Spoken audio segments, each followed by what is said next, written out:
So why do religious dogmas have shelf life? Good morning, my friends. It's John out here on the back deck enjoying a beautiful, beautiful day. There is not a cloud in the sky. It is just seriously stunning. Blue as blue can be. Loving it. Sitting here having my mug of coffee. I wanted to hop on and talk about the concept of why are the dogmas still perpetuating today? You know, as we've grown up through our childhood into a religion, you know, taught to us by our parents and our communities, sharing us these beliefs that we're supposed to follow. The dogmas are perpetuating because of the fact that we are choosing to believe them. The idea is that religion is teaching truth. It's only a truth that you choose to believe. Because, like I said in many other videos, only 30% of the world claim to be Christian, and less than 15% of them actually practice it. The majority of the world doesn't believe what Christians believe, and the majority of the world doesn't believe what Muslims believe, and the majority of the world doesn't believe what Jews believe, and the majority of the world doesn't believe what New Age people believe. The majority of the world does not believe these doctrines and these dogmas. The majority of the world just live their lives. I recently did a video about the idea of humanity versus religion and how on the yardstick of humanity, religion is only the last 1.8 inch. The rest of this time we were just living without that thought, that ideologies that have caused so much turmoil and strife in the world. And the dogmas are being perpetuated not because of truth, but because of choice. And those choices are being perpetuated forward. I often talk about how religions seem to be falling to the wayside right now. And in falling to the wayside, what we're finding is people are becoming more loving, more caring, more truthful. And they're finding more validation in their life experiences when they let go of the judgments and the hates and the division of the various religions and dogmas. The first thing that happens with a recovering Catholic is they really enjoy sleeping in on Sunday. Well, that's a sin. In fact, that's a mortal sin. To knowingly skip a mass is a mortal sin. That's a dogma and a doctrine that is so horrific that it keeps people terrified. But what happens? They stay home on Sunday, they get better rested. They have a nice, beautiful day, usually sitting on their back deck or hanging out with their family or just relaxing instead. And they come away with less fear, less anxiety, less doctrines, less judgment, because now they're just being who they are without filtering the world through the dogmas and the doctrines of religion. It's always a choice. We can choose to be loving. We can choose to be fearful. But we can also choose to not look through religious goggles. We can put on the love goggles and walk through our life, only seeing the loving things and creating more of that. Seeing something that seems bad, and rather than putting more hate and anger and division and escalating that energy, we can put love into that energy and solve it. But it only comes down to us ourselves making those choices. All dogmas are being perpetuated because people are making choices. Question is, what choices are you making?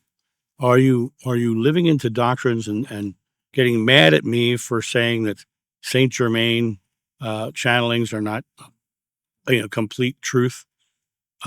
Are you mad at me because I've attacked your doctrine or your dogma? I haven't attacked anything. I just spoke my truth. You just don't like my truth, right? So it comes down to their view of the world is skewed by their chosen doctrines and dogmas. They have chosen to create from this perspective, this framework, and they feel safe in that framework. They understand that framework. That is their personal velvet cage. They're very comfortable in their framework, but they don't realize they can open the door and fly at any time. They can open the door and fly at any time.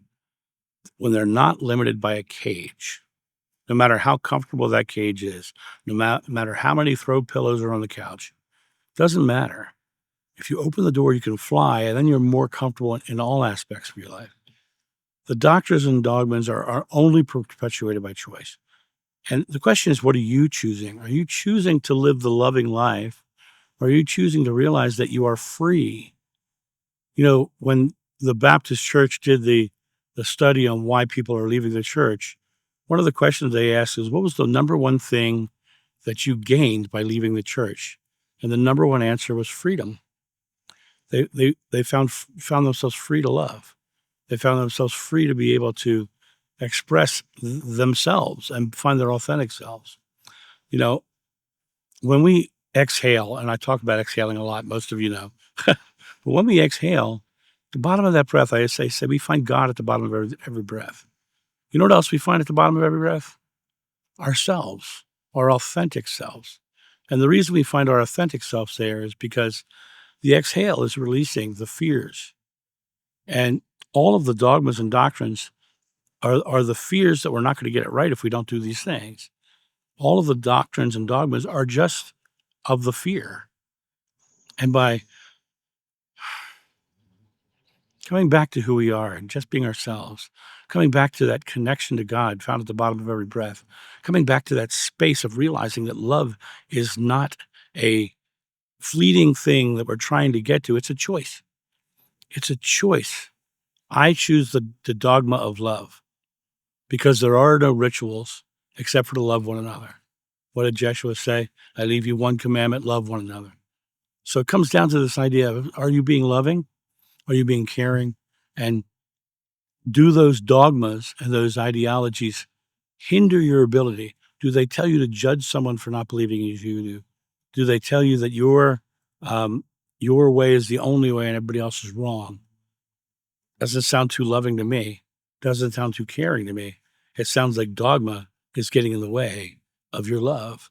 And when you look at the aspects of that, you find very quickly that I can love everybody.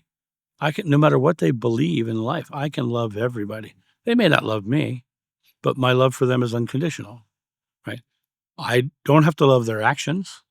They do bad, horrible things. I can call them out on their actions, but I understand that their actions are out of fear and anxiety and stress. And so I don't judge them for what they've done. Most people in this life want justice. Justice is a very physical world attribute. It's designed specifically to get revenge for something that was done fearfully to themselves or to someone else. Justice is about retribution. Well, all the near-death experiencers who go cross over and have that life review, they tell you, number one, there's no judgment. It's just experience. And so judgment is a very physical world attribute. Wanting justice is not about love. It's about, getting that fear back, getting that fearful act, getting them back. When it comes down to dogmas being perpetuated, you can release the dogmas of justice. You can release the dogmas of hate and division. You can release the dogmas of I am the only, my way is the only way. You can release the dogmas that person of color is not equal with me. You can release the dogmas that woman who is standing there, who is such a beautiful person, is not less than me. Because a lot of your dogmas and doctrines make them so. My mom would have happily have been a priest. She wasn't allowed to. She wasn't allowed to. And then when she went to become a nun, because of her rheumatic fever, she had a bad heart.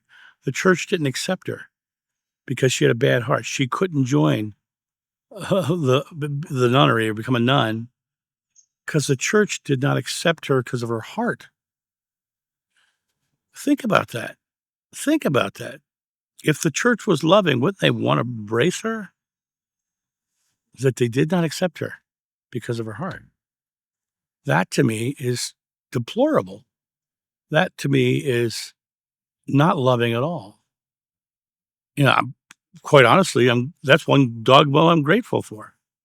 Had she become a nun, I might not be here, right? So I'm grateful for that one. But I also know that at the end of her life, she was living a tough life because she told me, she said, had she not been Catholic, she would have divorced my father years earlier. And I know she would have because they lived a very unhappy life together. They had two separate living rooms, hers and his.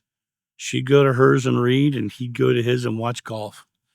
And they had completely separate lives. Towards the end, she started saying, I'm no longer living that anymore. And she started traveling with her sisters and her daughters. She started going off and seeing things without him. And then there was this one time, they're like, well, we're going to go to Ireland. And my father kept saying, I want to go to Ireland. I want to go to Ireland. And mom said, no, we can't afford that. No, we're not going to do that. She ended up going to Ireland with her brother and her sister. That's really the key to this, is to realize is that the dogmas is what imprisoned her in that marriage. The dogmas and the doctrines are what locked her to place. Marriage itself is a dogma. It's a doctrine. You would get married to have more children with original sin that come into our faith. It really is this idea that the dogmas are really being perpetuated because of choice. You can make a different choice right now. It's just a matter of you deciding to make that choice. You can decide in this moment to be simply loving without limitations, to be completely unconditional in your love, because all the dogmas and the doctrines create conditions. And if you want unconditional love in your life, then you have to be unconditional in your love. There are so many people in this world who are in interrelational relationships or in interfaith relationships, and they found beautiful ways to work around it. I remember when I was younger, I dated a Greek Orthodox girl. I didn't even think about it. I thought she was beautiful, and I was just totally enamored with her. And I heard my mom on the phone and say, "Well, John's dating a Greek Orthodox girl," and I was like, "Why does that matter?" It never dawned on me that I couldn't, but it was an issue because of the dogma, because of the doctrines. And so, what choice are you making today? Are you deciding that you're just going to live into a loving world and believe that God is love and express God into the world? Or are you going to judge others out of fear and out of the dogmas of a religion that divides? And that's really my thought on the whole thing. Choice is always yours. Your spirituality is your personal journey, and you can go down whatever path you want. You have all of the power. You always have, and you always will. And that power that you have is the power of choice. What are you choosing? And that's what it comes down to. Anyway, that's what I have to say today. You guys have a great day, and I'll talk to you soon. See ya. Bye.